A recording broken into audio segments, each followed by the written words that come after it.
आज हम चर्चा करेंगे ऑल इंडिया बार एग्जामिनेशन की। हर एक लॉ ग्रेजुएट का सपना होता है कि वो एक सफल अधिवक्ता किस प्रकार से बने। एक सफल अधिवक्ता बनने की जो क्या ट्रिक्स है वो तो हम एक अलग वीडियो में चर्चा करेंगे। आज सबसे पहले हम ये जानने का प्रयास करते हैं कि एक अधिवक्ता बनने से पहले बार काउंसिल ऑफ इंडिया के द्वारा प्रायोजित परीक्षा, जिसे हम AIBE यानी ऑल इंडिया बार एग्जामिनेशन के नाम से जानते हैं, उसे कैसे हम पास करें। तो दोस्तों, ये जो एग्जामिनेशन है, जैसा कि हम जानते हैं कि इसके लिए जो एलिजिबिलिटी कंडीशंस हैं, योग्यता है, वो क्या है। इसके लिए आपको सर्वप्रथम किसी भी मान्यता प्राप्त विश्वविद्यालय का लॉ ग्रेजुएट होना आवश्यक है। उसके पश्चात जैसा कि हम जानते हैं कि लॉ ग्रेजुएशन कंप्लीट करने के बाद हमें हमारा एनरोलमेंट करवाना होता है बार काउंसिल ऑफ इंडिया के यहाँ। तब हम अधिवक्ता बनने की क्यू में लगते हैं।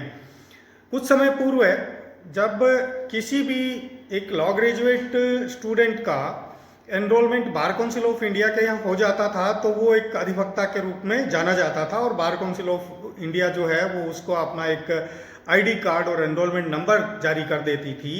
लेकिन पिछले कुछ वर्षों से ये देखने में आया कि जो हमारा लीगल प्रोफेशन है, जिसको एक नॉवल प्रोफेशन के रूप में जाना जाता है, उसको जो उसकी जो गुडविल है वो मार्केट में बहुत अधिक कम होने लग गई थी, और लोग जो एक एडवोकेट को बहुत अच्छी नज़रों से नहीं देखते थे। तो प्राय ये देखने में आया कि ऐसे बहुत सारे लोग जो कि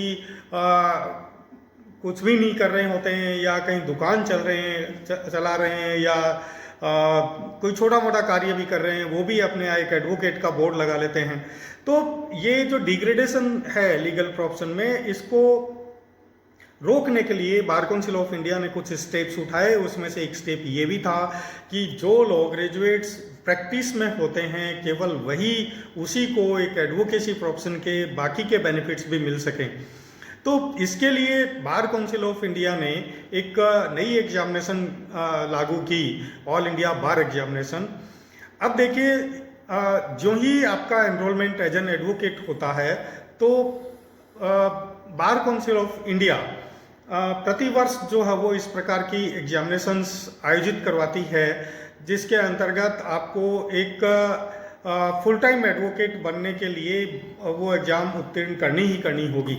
तो ये इस एग्जामिनेशन के बारे में सामान्यतः ये देखा जाता है कि जो हमारे लॉ स्टूडेंट्स हैं उनमें एक हव्वा रहता है कि अरे AIB की कैसे हम उत्तीर्ण करेंगे।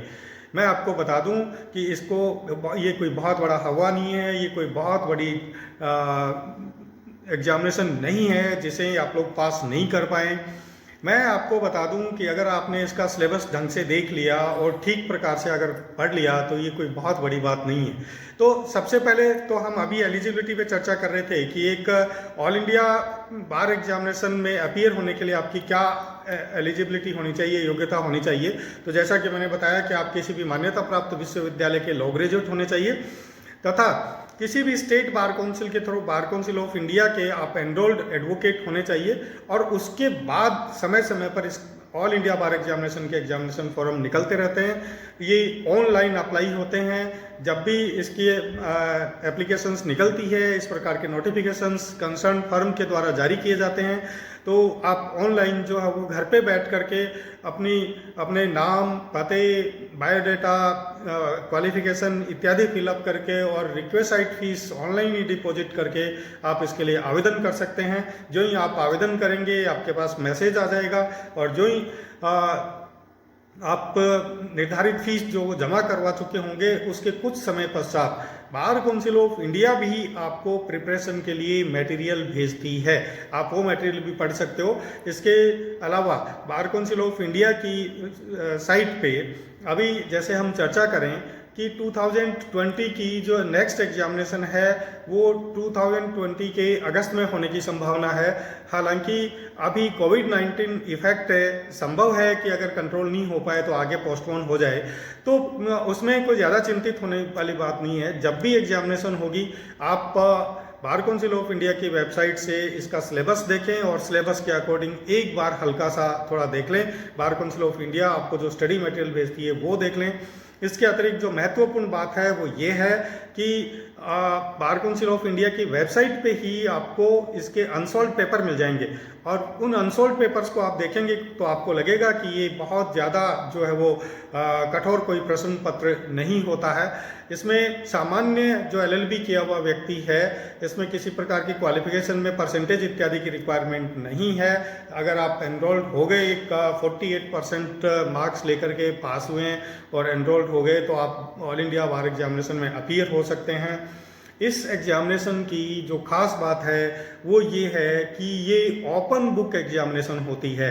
इसका मतलब आप एग्जामिनेशन में पुस्तकें इत्यादि ले जा सकते हो। और कितनी ईजी आप ये देखिए कि ऑब्जेक्टिव का टाइप क्वेश्चन पेपर इसका आएगा, 3.5 घंटे आपको इसमें मिलेंगे, 100 क्वेश्चन आएंगे, 100 मार्क्स के आएंगे। और जो महत्वपूर्ण बात एक और है वो ये भी है कि नो नेगेटिव मार्क्स, इसमें किसी प्रकार की नेगेटिव मार्किंग नहीं होगी। अगर आपकी एक बार में ये एग्जामिनेशन उत्तीर्ण नहीं होती है तो अगली बार जब आप आए पुनः आप उसमें आवेदन कर सकते हैं। तो इस प्रकार से हम देखते हैं। अब हम देखते हैं इसका कि जो सिलेबस है वो क्या है। बहुत सामान्य सिलेबस जो एलएलबी की कक्षाओं में हमने पढ़ा है, केवल वही सिलेबस है। इसमें सामान्यतया बार काउंसिल ऑफ इंडिया आपकी एक प्रोफेशनल जो क्वालिफिकेशन है या जो एटिकेट्स है, आपके जो एथिक्स हैं वो आप में है या नहीं है, सामान्यतः इसी प्रकार की चीज़ें, और आपका एक प्रोफेशनल आईक्यू है वो इस प्रकार के प्रश्न पत्र के माध्यम से चेक करती है।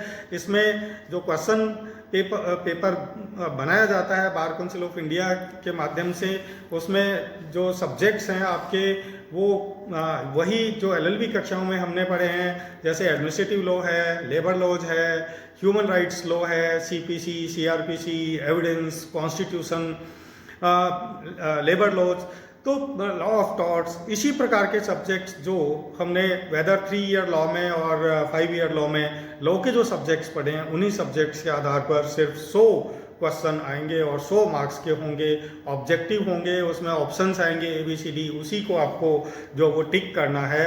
और जो दूसरी महत्वपूर्ण बात है वो ये है कि जो ही आप एग्जामिनेशन दोगे उसके कुछ समय बाद जो कंडक्टिंग एजेंसी है एग्जामिनेशन की, वो आपको उसकी जो आंसर की है वो आंसर की अपलोड कर देती है।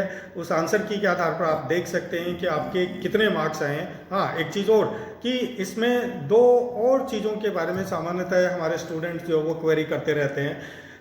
आप 11 भाषाओं में ये परीक्षा दे सकते हैं और हर स्टेट में जो वो सेलेक्टेड सेंटर्स होते हैं वो उन सेंटर्स पे जो आपका जो नियरेस्ट सेंटर है वो आपको सेंटर मिल जाएगा। तो इसलिए आप समझ गए होंगे कि बार काउंसिल ऑफ इंडिया के द्वारा आयोजित की जाने वाली ये जो ऑल इंडिया बार एग्जामिनेशन है वो कितनी इजी होती होगी और एग्जामिनेशन से कितनी डिफरेंट है। इसलिए दोस्तों मैं आपको बताना चाहूँगा कि ऑल इंडिया बार एग्जामिनेशन के बारे में आपको किसी भी प्रकार का अफवाह पालने की ज़रूरत नहीं है। अगर आप में थोड़ा सा भी कॉन्फिडेंस है, थोड़ी सी भी प्रिपरेशन है, तो आप बिल्कुल फर्स्ट चांस में ही इसको क्रैक कर जाएंगे। और फर्स्ट चांस में क्रैक न भी हो तो जैसा कि कहते हैं कि ये कोई कुंभ का मेला नहीं है, ये समय समय पर बहुत फ्रिक्वेंटली एग्जामिनेशंस जो आयोजित की जाती रही है, आप आराम से इसको उत्तीर्ण कर लेंगे और उसके बाद एक सफल अधिवक्ता के रूप में आपका करियर जो है वो प्रारंभ कर सकते हैं। आने वाली ऑल इंडिया बार एग्जामिनेशन के लिए आप सभी को मेरी तरफ से बहुत बहुत शुभकामनाएं। धन्यवाद। जय हिंद, जय भारत।